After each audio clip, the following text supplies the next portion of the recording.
Okay. It's recording to the cloud now. Okay. So first, thanks for being here, and sorry for the confusion over the last few weeks. Actually, it was a wonderful trip, but there were some hardships getting it going. I hadn't been traveling to Europe for years, and some basic stupidity existed that I got rid of, but we overcame it, and it was wonderful, and I'm back. And now I'm going to be, I don't know, focusing the ACOP on a variety of things, some of which will be to put out some concepts that are useful, of course, for Amplio University attendees, which ACOP is part of Amplio University, by the way, if you're not sure about that. I consider it part of it, but I just cover certain topics in it that are ones where you don't need quite as much as we cover in AU. You know, if you really get serious about things, AU goes much deeper and broader, but there's a lot in Amplio community of practice, as you all know. I do want to show one thing here because some of this relates to, if you take Amplio University on my website, I've been adding more and more to the curriculum, okay? And I just go in and scroll down. Some of the significant ones I've done is I'm starting to work more with, we call it the Scrum Quick Start with Amplio. I just call it here, but creating more of a more curriculum. This is still in process, but there's getting to be more and more here. There'll be more in the next couple of days. If you're into SAFE, I do have, it's not really a replacement for the SAFE RTE course, but if you take lean and flow and theory of constraints and stuff like that, I don't know, you need the RTE course. I've gone through what the intention of an RTE and I mean, I was a good RTE when I did SAFE before they had the RTE course, and I was just using those theories, and it makes a lot of sense. Plus BLAST, which is like my version. Well, it's not my version of Scrum at Scale because I preceded Scrum at Scale by, I don't know, at least almost a decade. But anyway, I'm getting more and more stuff here that's worth it. I'm putting all the curriculum out here, and I think that will be helpful. So yesterday in the Amplio University session, we had a session which was about preparing for big room planning.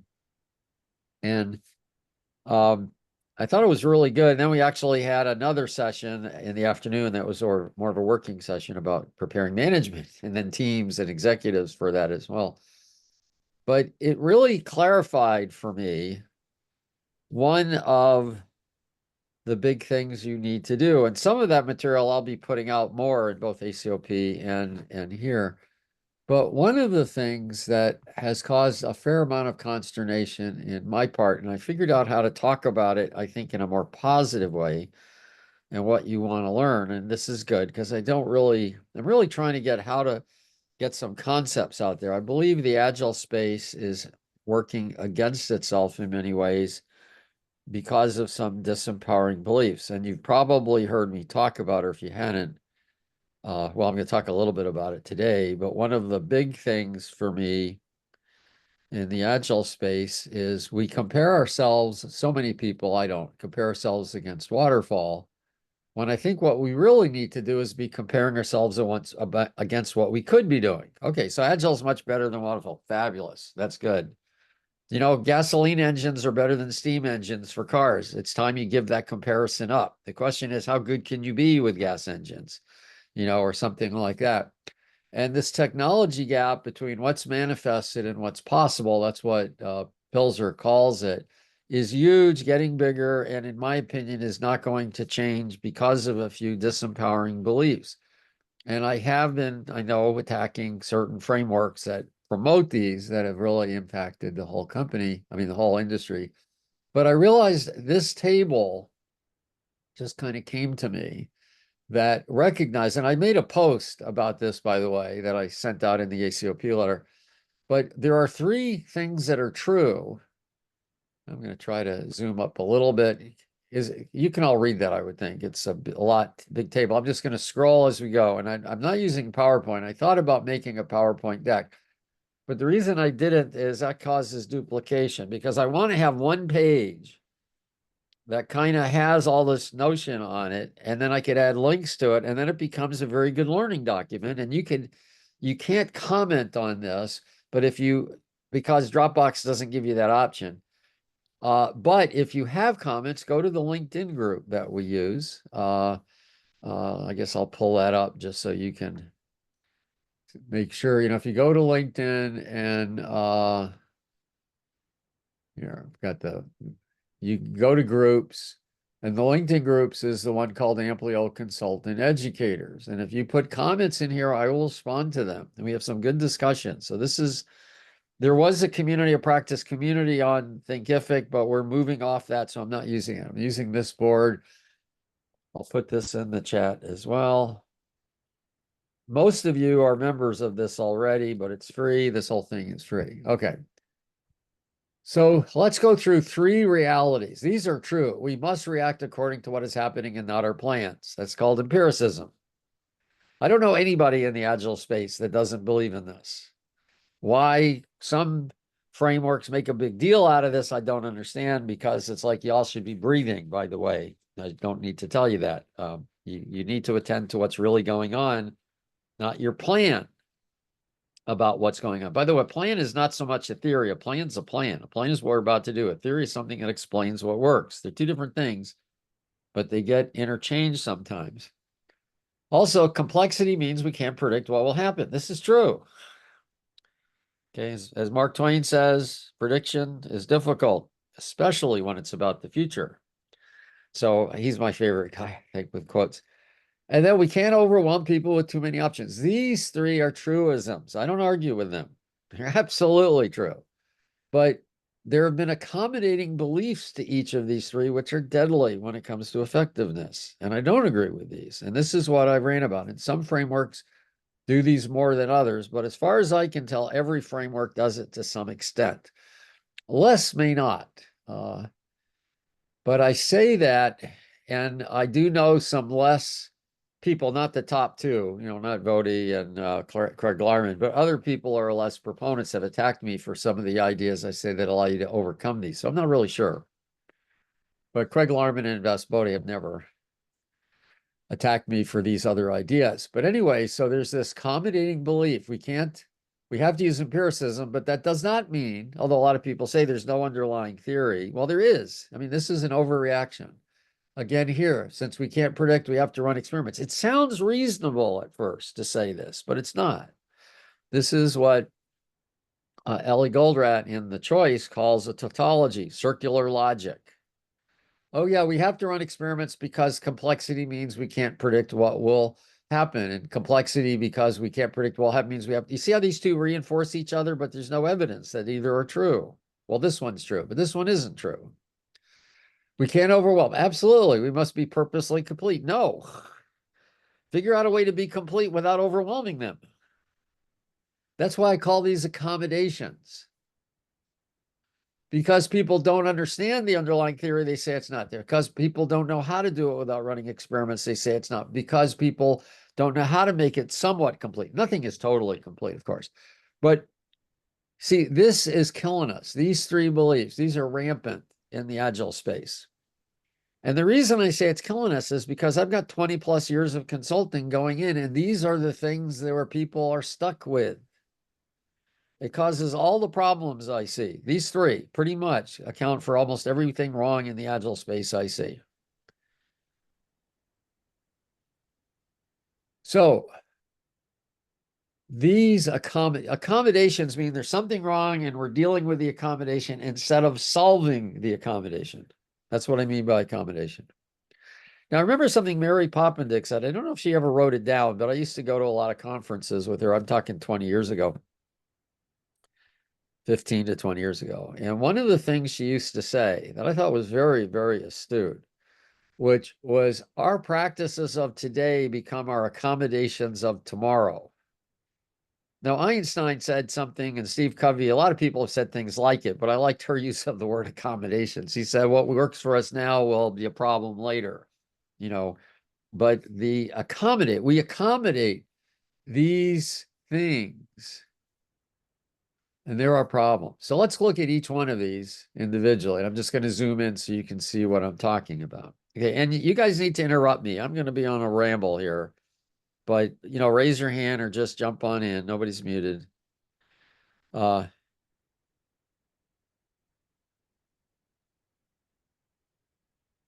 Yeah, that's right, Thomas. We have to start small. I mean, you can't give them everything, but that doesn't mean you stop, because otherwise they have to figure stuff out themselves. That's not necessarily a good thing. So why do Okay. you think that the accommodating belief to not overwhelming people is to be incomplete? You know, Oh, that's not the well, same as starting small and focusing on a few important things at the beginning and then grow from there. okay. Now remember, Thomas, you asked for it. Because of Scrum's belief, there is no underlying theory because of complexity. That's why this has gone on forever. When Ken Shui wrote his book, um, Agile Software Development with Scrum, that's the one with all the colors on the front. He talks about Scrum being a black box. And I remember when I first read that, I ignored it. I thought what he meant was you didn't really know, you didn't need to see from the outside what you were doing. But as I read more and more about his stuff, I realized what he meant is we have to figure out how to do things, but we don't really know how they work because we're in a complex system. So these two things go together. So there's no underlying theory between these things. There is a article I wrote. I was trying to engage him in this once to no avail. And let's see, Don Reinertsen. Let's see, I know there's a way to get to this. Hang on a second. Years ago, I realized that what he was saying was that there was no underlying theory. And I talked to Don Reinertsen about this because Reinertsen is, in my mind, one of the top 2 or 3 brains on all this. So you can see when this was done, this was written in October 2009. I then republished it later because I had put it on the Net Objectives blog, and that went away when I went to the PMI. There was this comment that Schwaber was saying we basically just inspect and adapt, that there's no underlying set of principles we can use because we can't predict. And I knew there was something wrong with it, but at those days I couldn't tell what was wrong with it. Sometimes you just know something's wrong. You don't know why it's wrong. You just know it is. And I asked Don about it, and then he wrote this a little bit of a dialogue about it, which I'll put in the chat as well. And he explained that what we really have going on is not a this or that and not predictable or not predictable, but what we have is what's called a stochastic process. And by that, it means there are probabilities that things are going to happen, not certainties that things are going to happen. And when I just put this in the chat, by the way, that when you have probabilities of things going on, then you don't have the comfort of knowing it's this or that, but you know it might be this, it might be that, and as a whole, you can predict what's going on. This is basically what I've spent 20 plus years figuring out, is given that things are probabilistic, can you make decent decisions given things are probabilistic? And Reinertsen believes you can. He's not he doesn't buy into the can never know it's complex and what can we do, and he thinks there are ways you look at it. And the way I look at it is that there's systems are about relationships, and some relationships are complicated, and some are simple, and some are complex, some we don't see. But if we work on the stuff we do see, in fact, down at the bottom of this table, I have what I call insights right here. Some relationships are complex and that we can never determine what will happen. Others are complex only because the observer's limited knowledge. In both cases, we can use feedback to discover the behavior of the complex relationships. Sometimes this provides understanding, and what was a complex relationship now becomes complicated. This is a way you use complexity. Now, you're taking me off the linear description of this, but that's fine because these do relate to each other. Complexity and empiricism only, these relate to each other, as does this.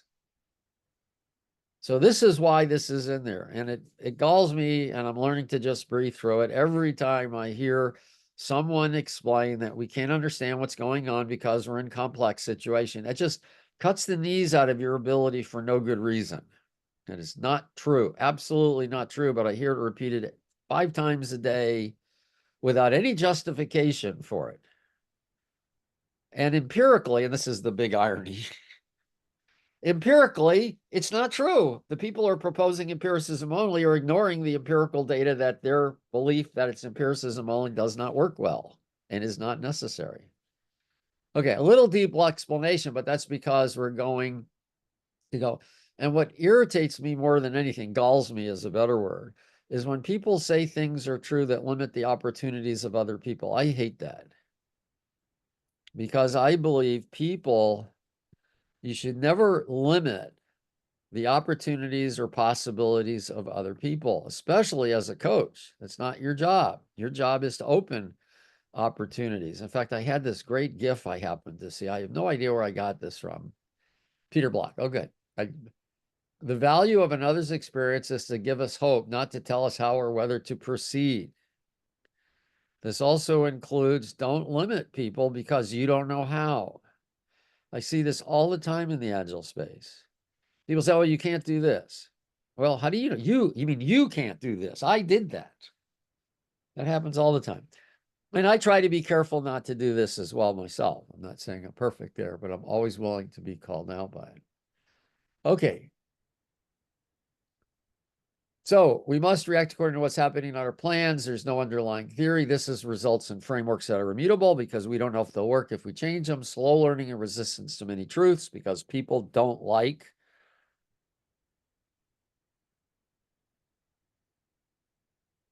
I'm just putting notes in. I'll put a link into Semmelweis where he shows that. That's demonstrated. It requires more training and coaching that wouldn't be otherwise needed because of the slow learning and the resistance. See, this is one of the real problems we have today.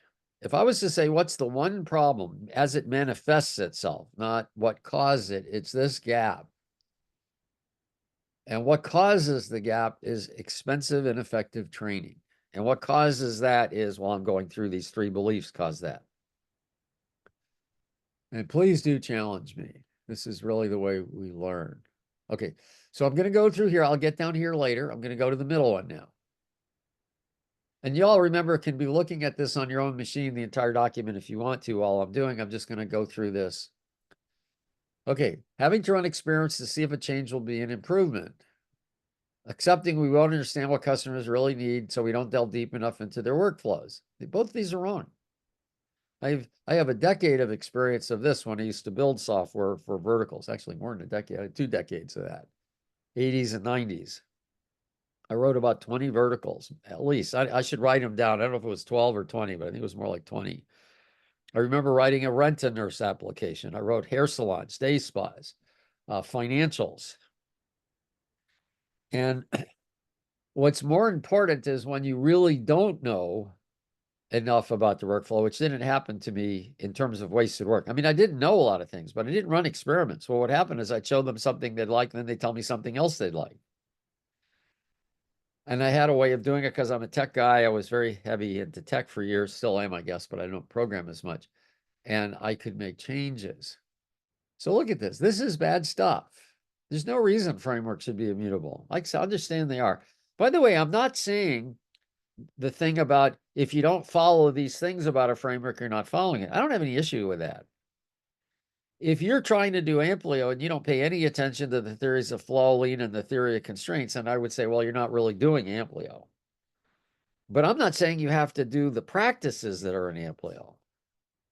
I don't say this is the way you solve your problems. I'm saying this is the way that if you think about it, you can solve your problems. There's no immutability there.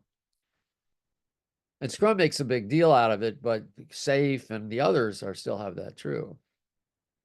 Okay. So this third one, we must be purposely incomplete. Well, I understand this.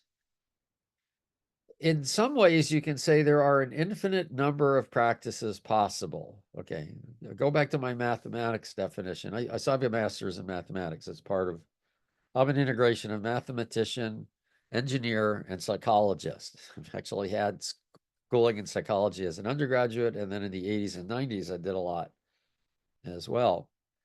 But as a mathematician, one of the definitions, we had about 5 different ways of defining infinity. And one of the ways of defining infinity is that if you have a set with n objects, and you can prove that no matter how many you have, you can always find one more. Then you have an infinite set because there's no upper bound. Now, this is very practical math because, see, I use it to describe coffee. If a day that I need one more coffee than I've had, that means there's an infinite amount of coffee I need that day. Just kidding. It feels like that. There are an infinite number of potential solutions because there are any number of situations you can find yourself in. So at first it makes sense. We can't give all these solutions. Don't give all these solutions. I don't try to give all these solutions. That's why, and I'll get to that. So, but providing framework based on values and practices that don't allow for tailoring will cause this. And this is what we have. And what you don't have is an ability to change things in a way you'd like to. So I'm going to show how we solve these later. But the point is, I'm going to pause at the moment. This part of the table. Is there anything wrong with this? I'm not saying there are other beliefs, but is there anything you think I'm overstating, or does this feel about right?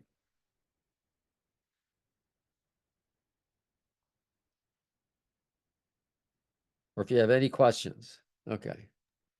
So then let's pull up the table just to look at it. And I'm going to suggest that managers not understanding the essence of Agile and reverting to command and control is a result of this. Why? Because there's no theory. They don't understand. They don't know their role. This is a quote from Ellie Goldratt. A comfort zone has less to do with control and more to do with knowledge. People aren't in command and control because that's their comfort zone. I mean, because they want it. They do that because they don't know how to do it otherwise. I've seen this. We did this at Net Objectives a lot. We'd go in and managers would do all their crap and stuff, not all the time, but some of the time. And we would educate them on why looking at value streams, why looking at time, why attending to value delivered instead of working busy made sense. And they're, oh yeah, okay, I understand now. Telling managers to follow until they understand is not a good deal. They look, if somebody's worked up to being a manager on their own merits, and that does happen most of the time, they don't like to have their merits taken away from them and now have stuff taken away from them. They don't like that. You just got to accept that. That's called being a human being. That's not called being a bad manager. Stagnation of improvement of Agile methods. Agile, I mean, I've been doing consciously Agile since 99 when I found out about XP. And as far as I'm concerned, it's reasonably stagnant. What we learned in XP in 99, 2001, we're about the same where we were. Now, there's some things have gotten better. We've got frameworks for automated testing. Behavioral driven development is good. It's an extension of XP in my mind. But Scrum hasn't changed significantly. In fact, in some ways, it's gotten a little weird. I see CSTs arguing with each other about what the Scrum Guide means. I'm like, oh my goodness, you guys are training in this and you're blaming then people for not understanding it, and you can't even agree with it. This idea of let's make everything concise, and not concise, but short is not good. We want it to be concise. Okay, so I think we've stagnated. Ineffective training methods. This is my big mantra in life right now. My vision. My tilting at windmills, even. I will admit that's probably what I'm doing. But I do believe training is ineffective. You go into a class and you learn all this stuff, but you can't try it out during the class. So then you try it out for 3 months and then I made a little improvement. That's very ineffective and it's very expensive because having 20, 25 people in a class makes it be expensive. More consultants are needed because people don't understand what's going on. I'm always going in and explaining to people what they need to do where they could have learned it with a reasonably priced workshop. The need for people to follow to understand since there's no theory, which would enable understanding up front. We focus on frameworks instead of understanding what's really needed. I'm always shocked at this. There's been this ongoing discussion about daily scrums. It's like, why are you talking about a practice? Why don't you talk about what would be useful? This is a big one. Anytime you are spending money on coordinating teams, recognize that's a symptom of not having proper alignment. Now, I'm not saying you can get 100% alignment. I'm not saying you don't have to coordinate. But if you've ever had a severity 1 error, I mean, like your site is down, and you pull in the people who will bring it back up. Notice there's no coordination necessary. They just work as a team and they get it done. Well, why aren't we always doing that? Well, I would suggest these three accommodations are why we're not doing that. Frameworks are immutable solutions that have people stick with them longer than they should because they are not prepared to do better, or otherwise, I could say. The bottom line is training for individuals, in my mind, is 10 times more expensive than it should be, while being ineffective because people don't learn in a workshop. They learn in the workplace. This requires a different type of training. Okay, so I'm through with this part of the table. I'm going to give you another minute to think about it, and then I'm going to tell you how I go beyond these and how you can go beyond these. Are we good? Good. Okay. Well, I see people nodding, and otherwise, the rest of you don't have your pictures on. I can't tell, so you have to raise hand, thumbs up, thumbs down. If you just want more, you can just put a thumbs down or put something in the chat or just speak up. I love feedback. Okay. So this is, of course, the Amplio approach that I'm talking about, but I want to be clear about this. Amplio, and I know I haven't made this clear to a lot of people, and I've got to write more on this. Amplio is, first of all, not a framework, although it has a framework in it. It has what I call now a customizable framework. And I've shown this before here. Let me see if I can find the picture.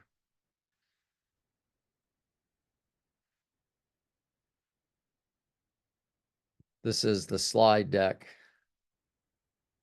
This is the slide deck for the Amplio system. These are the session. Well, this is system, right? Yeah, okay.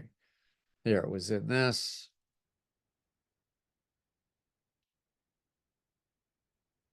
These are the slides we used yesterday. Here we go. So this is one way of looking at Amplio, that we have a way of doing diagnoses using the Amplio body of knowledge. We figure out where you are, and it creates a configurable framework that you can use as something established. But what's cool is you can change this whenever you want to. So it can have flow, it can have increments, things like that. And the reason I kind of resisted calling it a framework for a while, because people kind of always think of the existing ones, but by calling it a configurable framework, you get the idea that you can change it and configure it yourself. And I've come to the conclusion it's good talking about that because, oh, this is great. I've got a fourth limiting belief. Just set it right here. Because people do need mostly to be given things they can work from. So a fourth belief, this is why I wanted to avoid redundancy. This is why I want to have it in a Word document. And I'm just going to make a note here. There's a fourth belief that the truism. Yeah, go ahead, Thomas, while I'm writing this. So in that slide that you just showed about the configurable framework and Yeah, Amplio with the GPS and the body of knowledge, in the yeah. middle, you still speak of the adaptable framework. I think you Oh, should, yeah, I just changed it on the picture. I used to call it an adaptable framework. I'll need to fix yeah, that. it should be changed both in step 3 and 4 to be configurable framework. I appreciate that. Yeah, I just made that change yesterday. Right there in the center, number 3, Create yeah, a, configurable. Yeah. yeah, yeah. And this is actually the result of another belief. Truism, people need something concrete to work from. I agree with that. I resisted this for a decade, but it's true.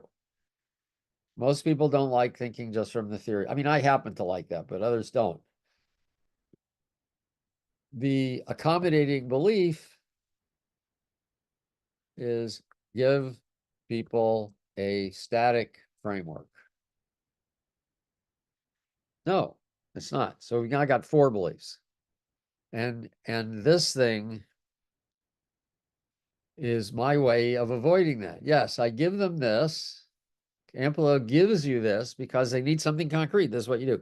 By the way, I've been doing this. This is not a new concept. I've been doing this since it was about 2011 that I came up with something I called the inflection point system. And that's what I did is I gave you a way to build your own, but I didn't want to call it a framework at the time. And now I think it's the appropriate, but it hasn't changed. It's not a new idea for me. Okay. So what are the concepts we've learned?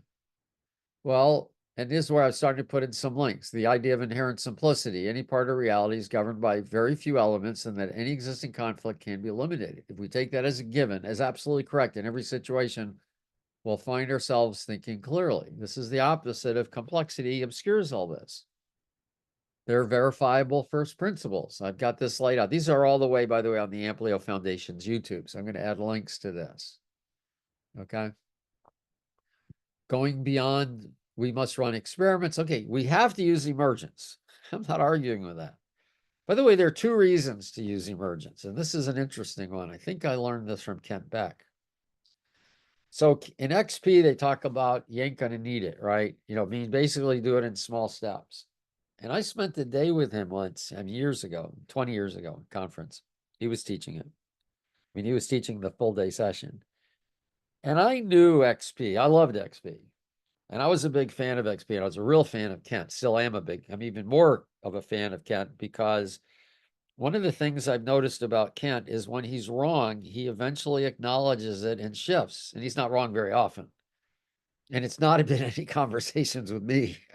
I'm not claiming I've straightened him out. I don't think so. But I've seen sometimes where he publicly said something and then recanted later. And that's a big thing to me that somebody does that. That makes you a bigger person. It means you're learning. It means what you're representing is more important to you as truth than it is to present an ego. And Kent has done that at least a couple times I'm aware of on big things. So I suspect he does it all the time. When you do the big things right, you also do the little things right. I mean, if you've got the courage to do it on a big scale, you got the courage on a small scale. So we have to use emergence. The question is, how can you avoid running experiments? Well, one way is do a value stream analysis. So you see the big impact of things. Again, all this stuff here, use feedback.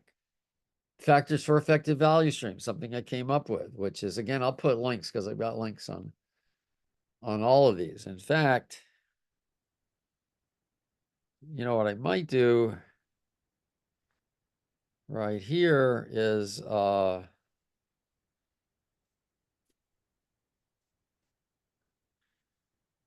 add it to it. I actually have a page that has all of this on it. So this is not new.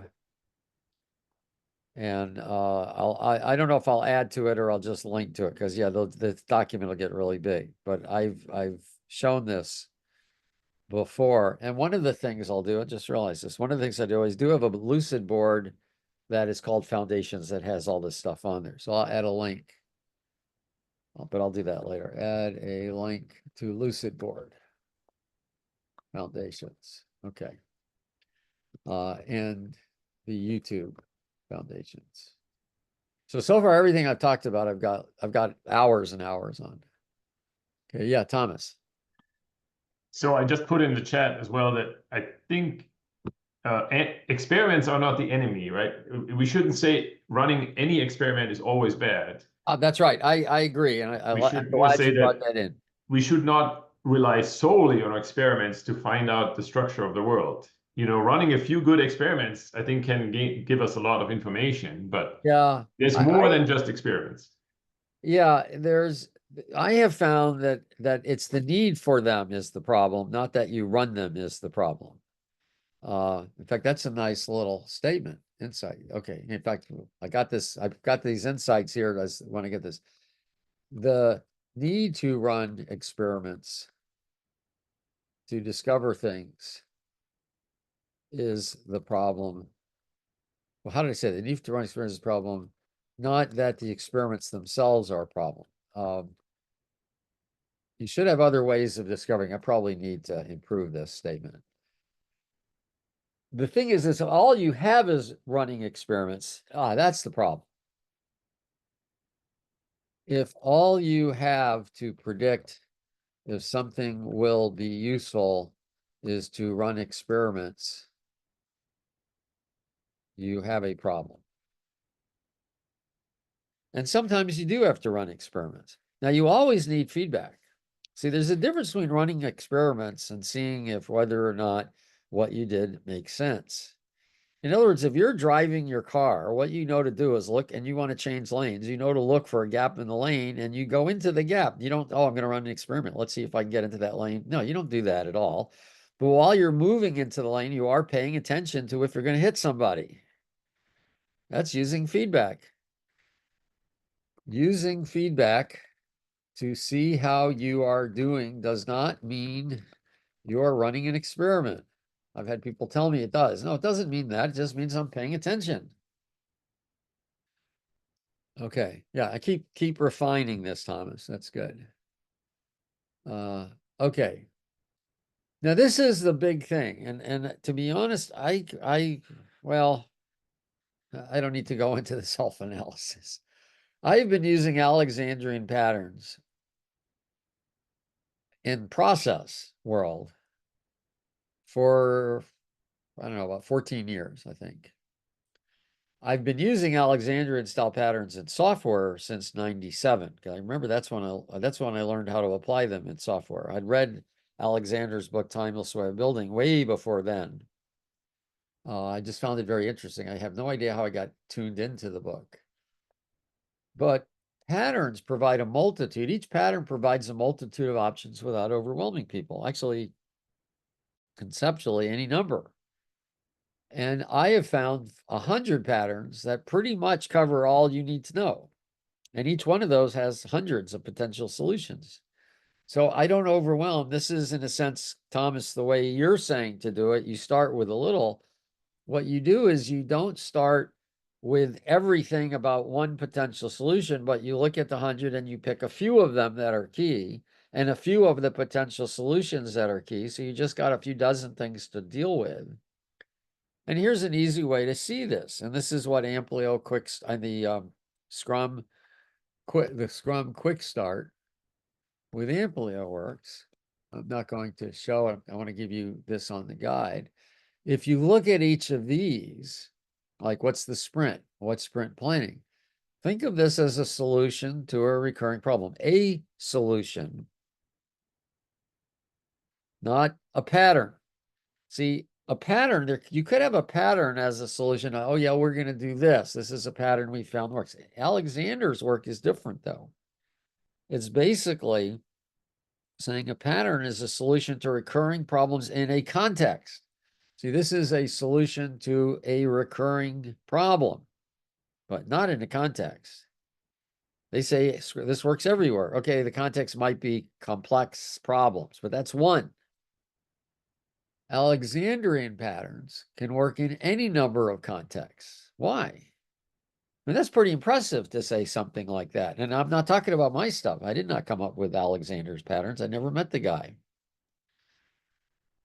He identifies in the patterns the issues you have to attend to see what appropriate solution is for you in your context. So when I start looking at a pattern, I now have maybe another half a dozen things to attend to, but I don't have to attend to them until I know I want to use the pattern. How do I know I want to use the pattern? Because it's a solution to a problem. You know if you've got a problem. Oh, I need to learn that pattern. By the way, this is how I suggest, and I've said this and written it up in the past, but I will say it again. This is how you read books that seem overwhelming at first. See, I like books like this. This is not at all overwhelming. This book is really cool because she has distilled it. This is from his daughter. She has distilled things. But look, there are other books. This book is overwhelming if you look at it a certain way. I don't look at it that way. You've got something like 175 or more, plus or minus 5 principles here. And if you read every one of these, oh my goodness, that's a lot of stuff. Prepare to be overwhelmed. But you don't have to do that. Why? Because what you can do is you can go to the front, read a couple of pages, and then once you realize you need more, then go more. So you have this huge pile of like an encyclopedia. What you do is, you know, I don't, when I need to look at Wikipedia, say I want to find out something about Berlin, I don't want to say, oh my goodness, Berlin. That's not too bad. I'll start with A, work through all the A's and I get to, no, I'll look up Berlin and then I'll look up what is it about Berlin I want to know. And in fact, the Wikipedia is brilliantly set up. That's why Wikipedia works. In fact, I have never looked up Berlin on Wikipedia, but I can predict that when I get to Berlin, it'll give me a map of maybe what I want to learn. Also, right here is interesting. It's in all sorts of languages. It comes to my default, so I don't have to worry about that. So now I can look. Oh, see, they could add twice what they have, and it's not overwhelming because they give me a way to navigate it. The way Alexandrian patterns works is it says, here's a problem. Here, you don't need to worry about what's inside until you have the problem. Then you look to see what the forces are and how they relate to your context. And now that's just a couple of pages and you're all good. So we can overcome. We don't have to be purposely incomplete. We've gone beyond it. And then by using theories and concepts to the left, people can take the patterns and decide what solutions in their situation work best for them. Except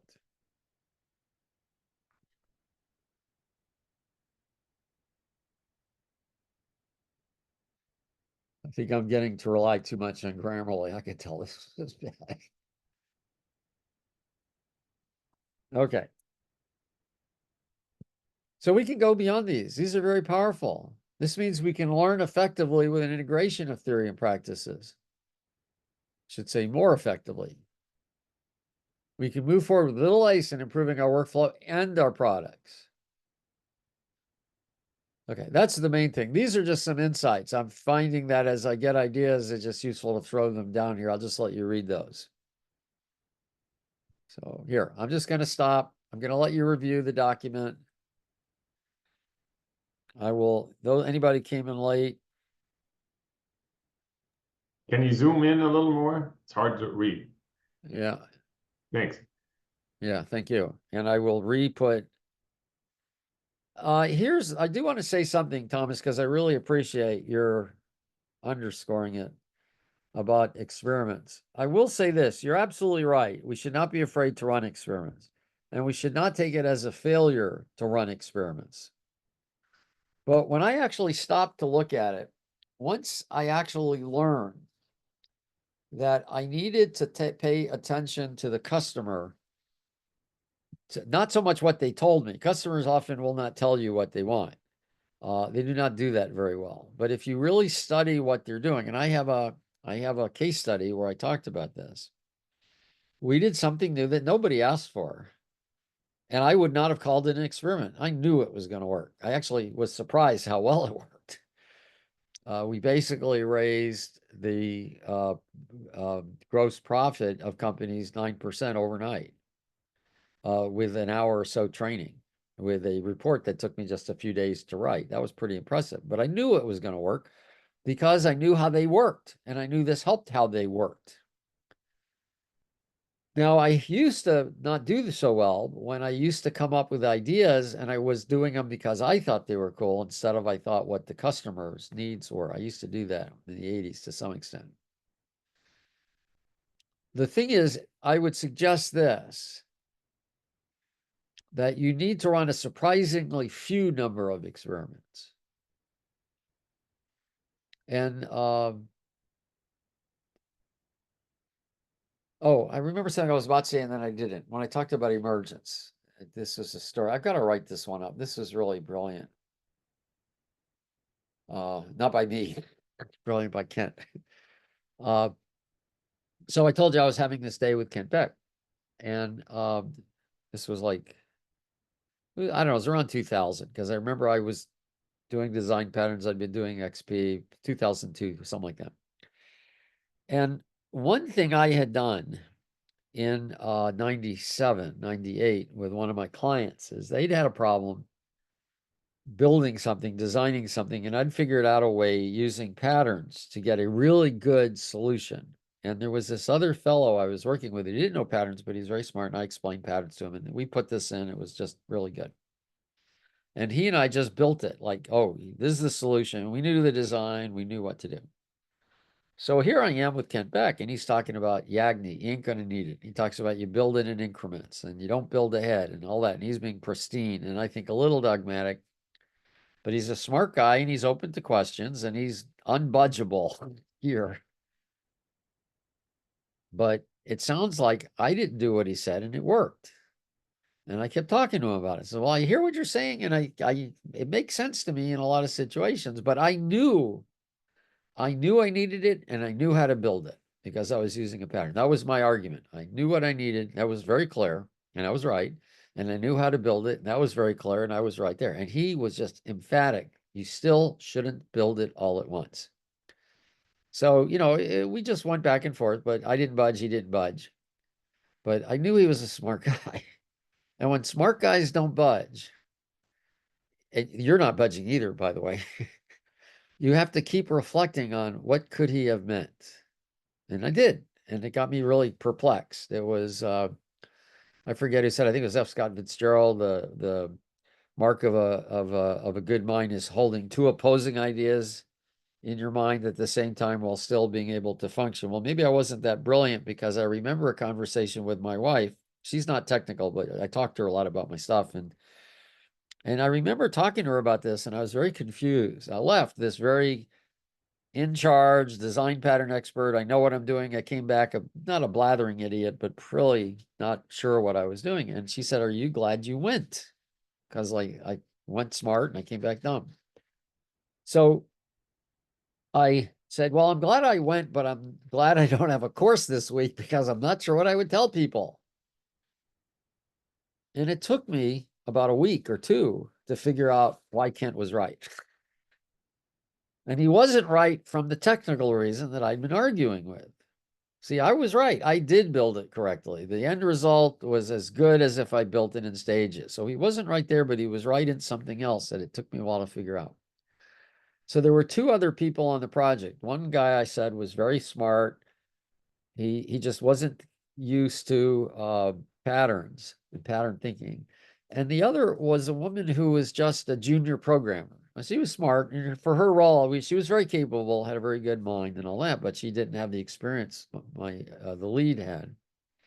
And I remembered the difficulty we had explaining to her why we did what we did. In other words, we showed her the fait accompli. We showed her the solution, and she kept wondering, why do you do it this way?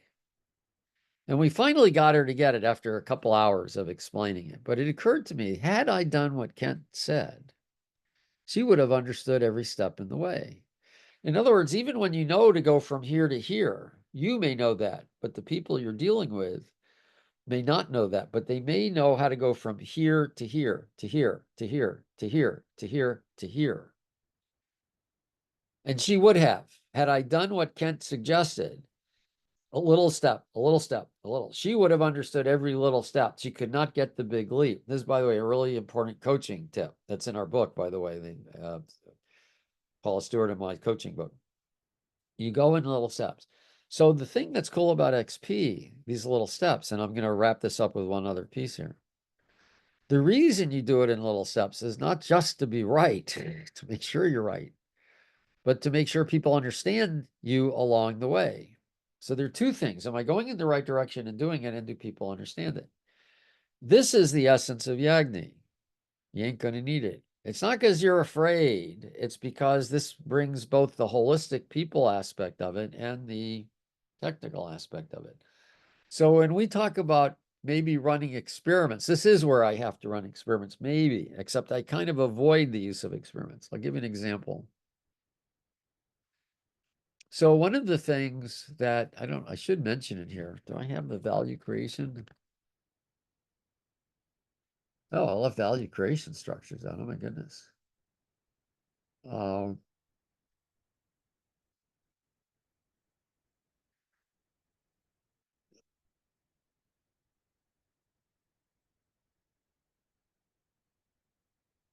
so value creation structures refers to how we've organized our talent.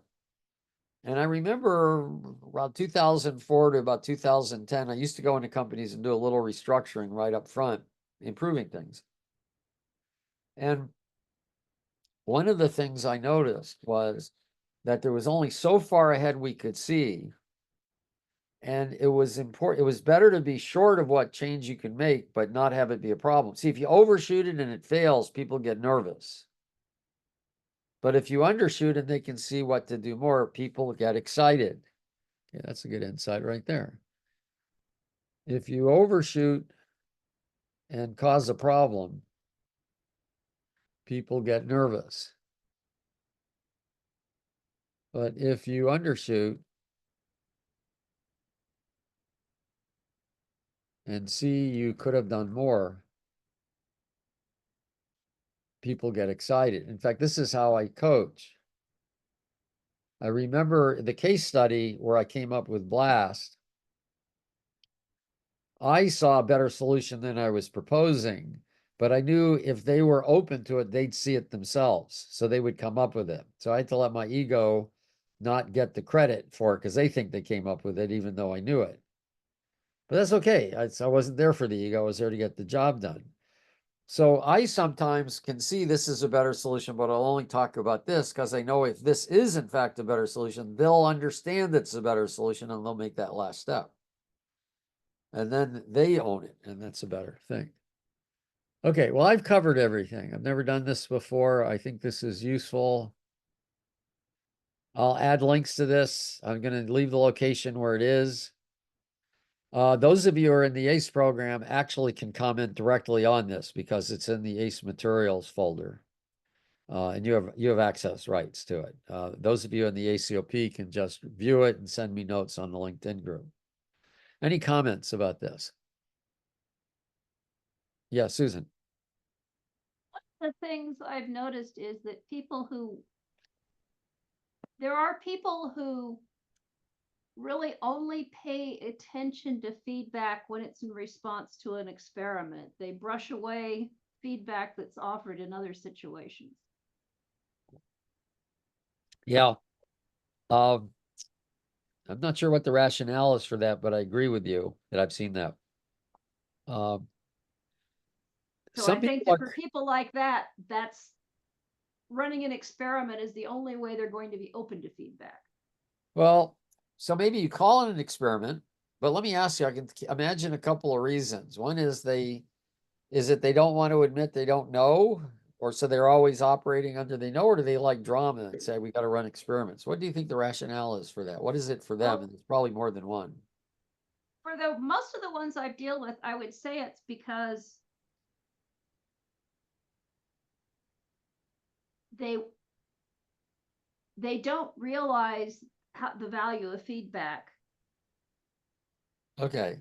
in general. Oh, They don't okay. realize that if they sort of solicit and accumulate feedback along the way, they will have more knowledge and therefore it won't need to be an experiment.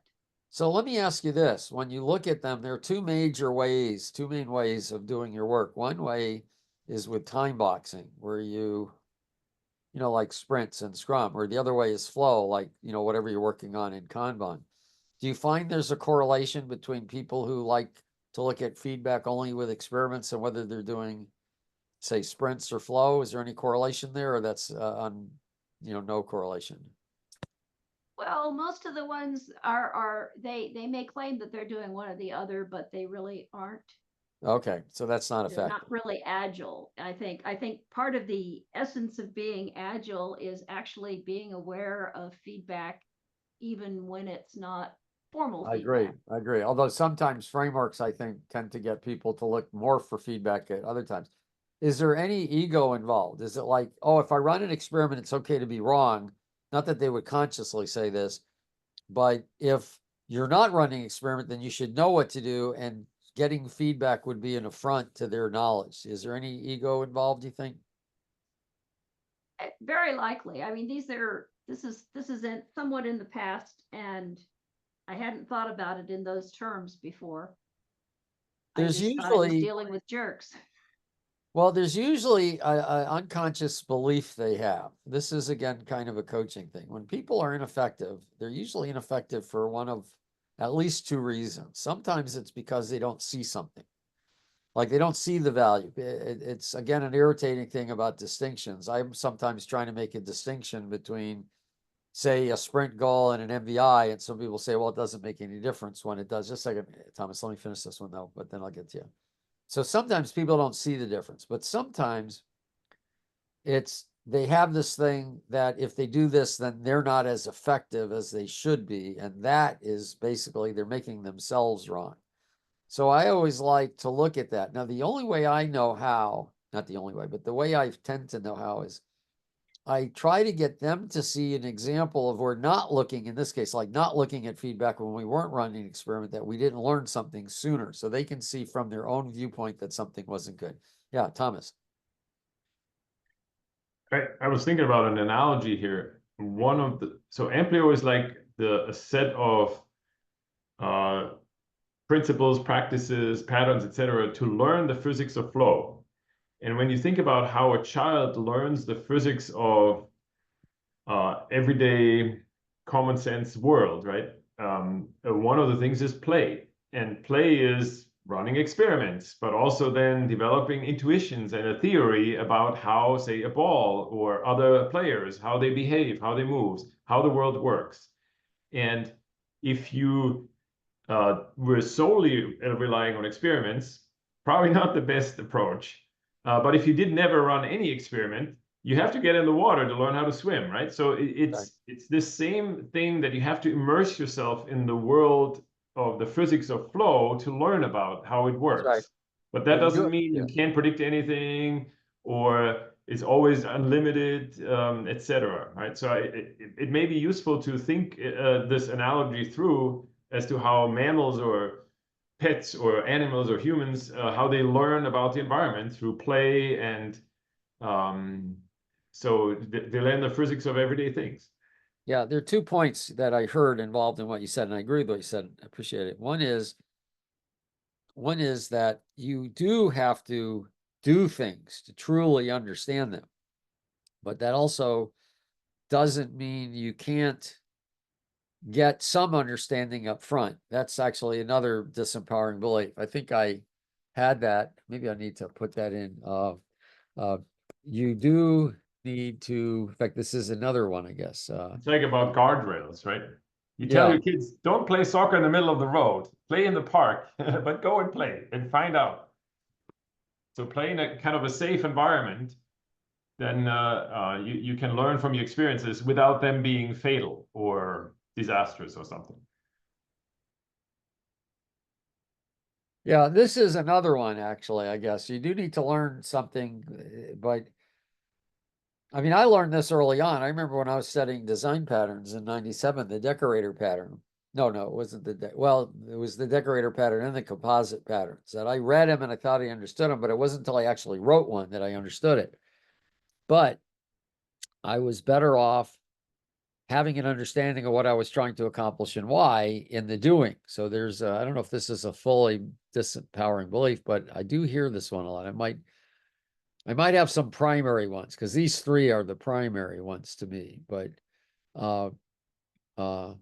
these 2 are others. But here's the other thing I heard what you said. I want to be clear on this. Yeah, just a second, Abizi. One of the techniques I had learned in the 80s from Fernando Flores was he would talk about having what he would call conversations for possibilities. This was like brainstorming, although back in the day, in the 80s, people didn't talk about it too much. In other words, we wouldn't have conversations about what to do. We'd have conversations about possibly what to do. We would have no agenda on actually get something. In other words, it was okay to say stupid things. You would just throw things out. What's the possible? This possible, that's possible, that's possible. But what would happen? So it could be like playing, like you were talking about. But what would happen then later would be that then we would use what we knew to figure out what would work best. And then we might run an experiment if we didn't know. But a lot of times after brainstorming, you realize, oh, yeah, we know what to do now.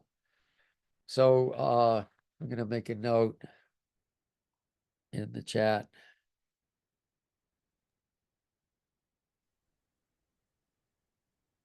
Okay, go ahead, Abizi. Okay, I just wanted to say that I think it is the same thing with having a coach and a mentor or somebody who's been exposed, it reduces the need for us to run experiments. Most times you have to run experiments because you are not sure of what to do. But again, if you have a coach and a mentor, can also be exposure to content like Amplio that can give you those guidance, and there won't be need to have to learn things by running experiment if you have good exposure to materials, best practices, and good consultants and approaches. So yeah, I do agree that you don't have to experiment to get to know what to do. Yeah, thanks. You just made me realize this one here about, being purposely. You having to run more experiments because you are not aware of the options available to you. In other words, when I was learning design patterns, I might look and see, oh, well, what about this? What about this? What's the lasting effect? But the patterns themselves gave me evidence on what would happen. I mean, you're able to take, you are able to take, hang on, not here, put in the solution. Patterns enable you to learn from other people's experience without being overwhelmed. Yeah, so it's part of the faster learning. See, it's navigating the body of knowledge that's the issue.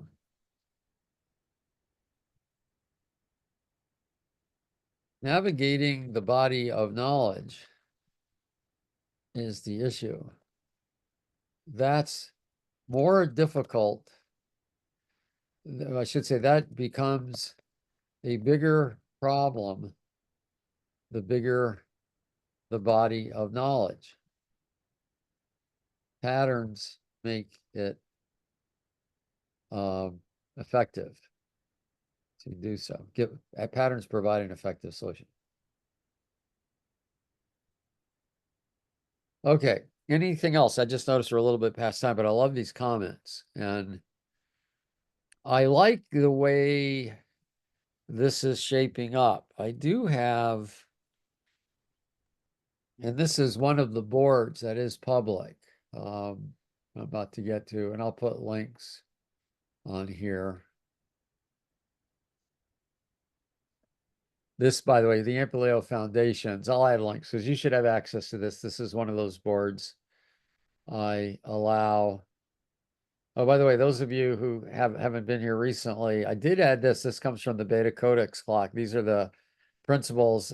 I put them all together as a way to relate them. It seemed to be helpful, and other people can add to them. And these were factors for effective value streams. But in this, on this table, this foundations, on this, that's like these factors for effective value streams I mentioned. I'll point to it. But the power disempowering beliefs, I've got a lot more than 3. I picked the 3 that I find are the killers.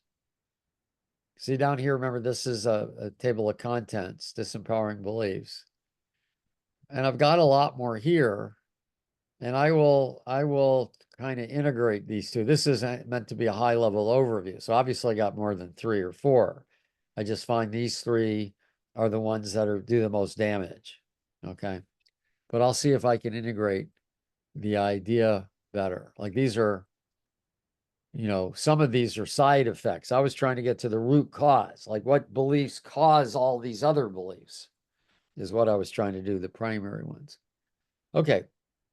I'll put links to this. I'll get this done in the next hour and get it up on the website so you can play around with it. I personally believe, this is a belief, I can't prove this, but I'm pretty sure on this one, that if you really studied these and you studied the links and you didn't know all the other stuff, you would be an order of magnitude more effective. And this stuff's all available. I'm making this all available free.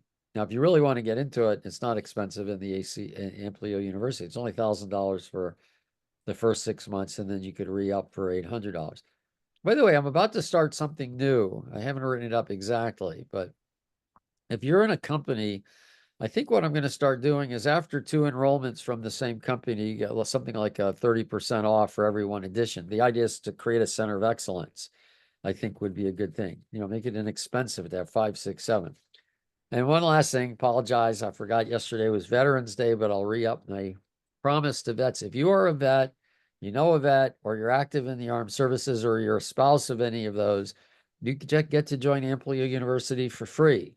I'm actually surprised I haven't had that many people take me up on it. I do have 1 or 2 in the workshop, but that's just a thanks to me. I know I've had a family member be a veteran. I've not been in the armed forces, but I know what it does to a family. It's not just the person at war. I mean, he served 2 active duty when it was a hot, Iraq and Afghanistan. So I know what it's like to be worried. I know what it does to the whole family. That's my way of saying thanks to people.